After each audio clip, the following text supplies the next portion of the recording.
नमस्कार, मैं हूं केसरी पांडे और एक बार फिर से हमेशा की तरह धीर टीवी के डेली एमसीक्यू प्रोग्राम में आप सभी का बहुत बहुत स्वागत है। इस कार्यक्रम में हम आईएएस और पीसीएस जैसी प्रतियोगी परीक्षाओं के लिए महत्वपूर्ण बहुविकल्पीय प्रश्नों पर चर्चा करते हैं।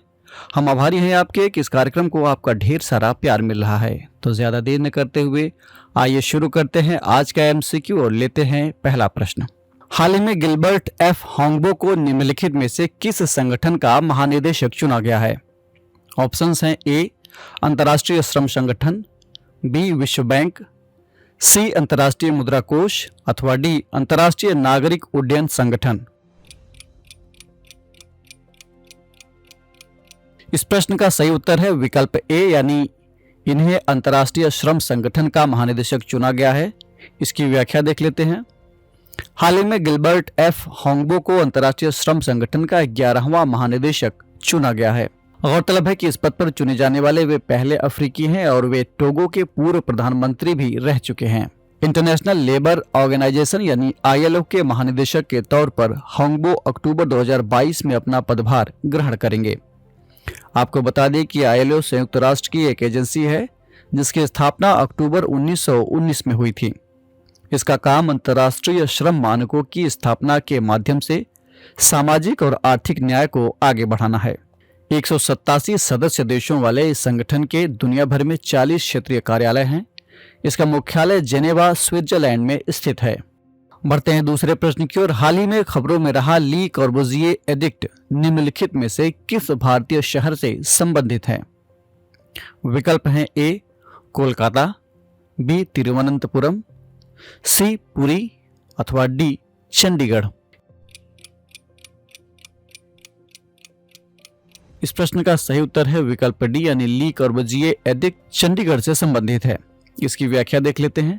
हाल ही में पंजाब सरकार ने ऐलान किया कि वो चंडीगढ़ विधानसभा भवन में भगत सिंह, महाराजा रणजीत सिंह और बाबा साहेब अंबेडकर की मूर्तियां लगवाएगी। इस पर कुछ विशेषज्ञों ने प्रतिक्रिया देते हुए कहा कि यह चंडीगढ़ शहर नियोजन से संबंधित नियम, जिसे अंग्रेजी में द एडिक्ट ऑफ चंडीगढ़ कहते हैं, के प्रावधानों के खिलाफ होगा। इसी द एडिक्ट ऑफ चंडीगढ़ को ली कॉर्बुज़िए एडिक्ट भी कहते हैं। दरअसल द एडिक्ट ऑफ चंडीगढ़ में कहा गया है कि चंडीगढ़ शहर और इसके पार्कों में कोई भी व्यक्तिगत मूर्तियां नहीं लगाई जाएंगी। बता दें कि जब चंडीगढ़ शहर बसाया जा रहा था तो इसकी पूरी प्लानिंग के बाद इसके वास्तुकार यानी जिन्होंने इसको बसाया था उनका नाम है ली कॉर्बुज़िए। तो ली कॉर्बुज़िए ने भविष्य में इस शहर की प्लानिंग किस तरह से होनी चाहिए इसके संबंध में कुछ नियम बनाए थे। इसी को द एडिक्ट ऑफ चंडीगढ़ के नाम से भी जाना जाता है। इस नियम का उद्देश्य चंडीगढ़ के वर्तमान और भविष्य के नागरिकों को शहर के नियोजन की बुनियादी अवधारणाओं के बारे में बताना है, यानी किस माइंडसेट से इस शहर को बसाया गया था ताकि इसके नागरिक जो भविष्य के हैं या जो वर्तमान के हैं इसके संरक्षक बन सकें और इसे व्यक्तिगत हस्तक्षेप से बचाया जा सके। बढ़ते हैं तीसरे प्रश्न की ओर। हाल ही में सुर्खियों में रहे मिकिर पहाड़ियों के संबंध में निम्नलिखित में से कौन सा कथन असत्य है? विकल्प हैं ए मिकिर पहाड़ियां असम के काजीरंगा राष्ट्रीय उद्यान के दक्षिण में स्थित पहाड़ियों का एक समूह है, बी ये कार्बी आंगलोंग पठार का हिस्सा है जो असम का सबसे पुराना स्थलाकृति है, सी इनमें से सबसे ऊंची चोटी फोंगपुई है अथवा डी इन पहाड़ियों में मिकिर जनजाति के लोग रहते हैं। इस प्रश्न का सही उत्तर है विकल्प सी, यानी इनमें से सबसे ऊंची चोटी फोंगपुई है। ये वाला स्टेटमेंट गलत है। कैसे गलत है इसके लिए देखते हैं व्याख्या को। असम और मेघालय के बीच 50 साल से जारी सीमा विवाद अब काफी हद तक सुलझ गया है।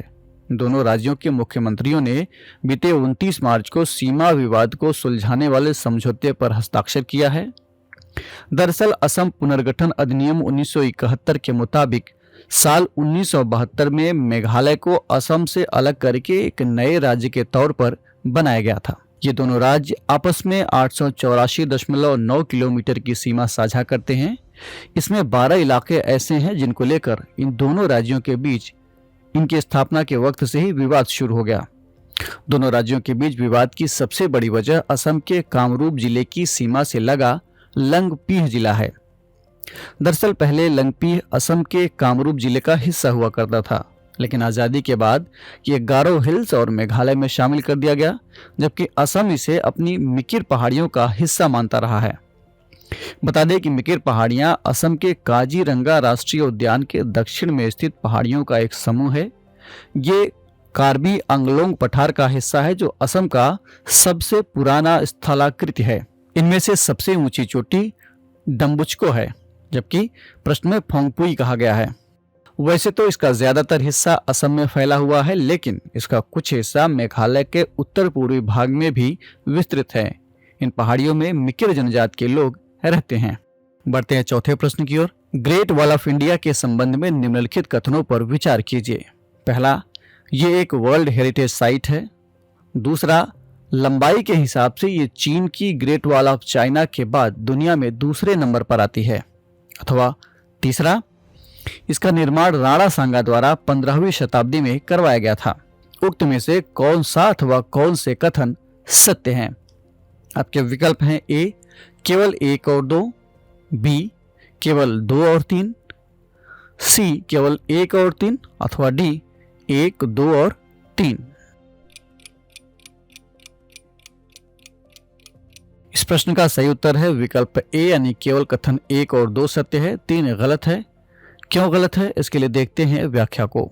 राजस्थान के कुंभलगढ़ में एक 36 किलोमीटर लंबी दीवार मौजूद है, जिसे ग्रेट वॉल ऑफ इंडिया कहा जाता है। ये एक वर्ल्ड हेरिटेज साइट है और चीन की ग्रेट वॉल ऑफ चाइना के बाद दुनिया में दूसरे नंबर पर आती है। इसका निर्माण महाराणा कुंभा ने 15वीं शताब्दी में करवाया गया था, जबकि प्रश्न में कहा गया है कि महाराणा सांगा द्वारा। इस दीवार की चौड़ाई 15 से 25 फीट है। दरअसल बीते 30 मार्च को राजस्थान ने अपने स्थापना दिवस को राजस्थान दिवस के रूप में मनाया, तो इसकी वजह से हमने राजस्थान से संबंधित एक सरप्राइजिंग प्रश्न शामिल कर लिया। कभी कभी यूपीएससी या जो राज्य सेवा आयोग है वो भी ऐसा करते हैं, इसीलिए हमने भी आपको सरप्राइज करने के लिए ऐसे प्रश्न को शामिल कर लिया। आपको भी इस तरह के सरप्राइजिंग प्रश्नों के लिए तैयार रहना चाहिए। बढ़ते हैं कार्यक्रम के अंतिम प्रश्न की ओर।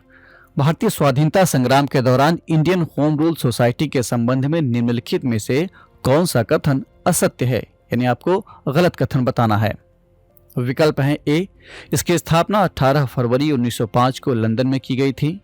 बी श्यामजी कृष्ण वर्मा इसके संस्थापक सदस्य थे।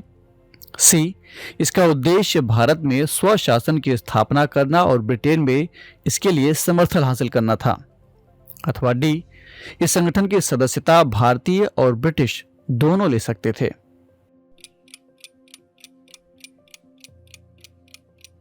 इस प्रश्न का सही उत्तर है विकल्प डी, यानी डी में दिया गया कथन गलत है।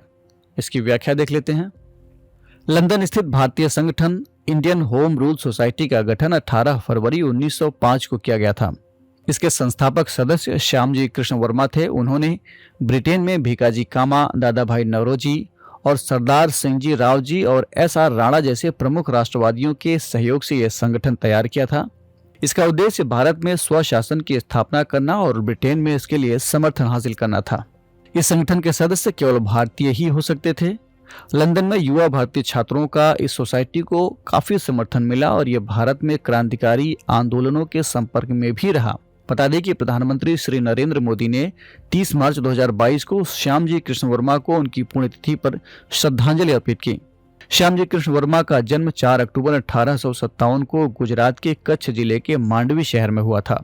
वे बाल गंगाधर तिलक, स्वामी दयानंद सरस्वती और हर्बर्ट स्पेंसर से काफी प्रभावित थे। उन्होंने लंदन में Indian home rule society, India house और द इंडियन सोशियोलॉजिस्ट जैसे संगठनों की स्थापना की थी। साल 2003 में श्यामजी कृष्ण वर्मा की अस्थियां स्विट्जरलैंड से भारत लाई गई थी। तो ये था आज का डेली एमसीक्यू कार्यक्रम। कमेंट करके हमें जरूर बताइएगा कि आपके 5 में से कितने प्रश्न सही हुए। अगर आपको ये कार्यक्रम अच्छा लगा तो ध्येय आईएएस के इस चैनल को लाइक, सब्सक्राइब अथवा शेयर करना ना भूलें। हम फिर मिलेंगे एक नए कार्यक्रम के साथ। तब तक के लिए पढ़ते रहिए और बढ़ते रहिए। नमस्कार।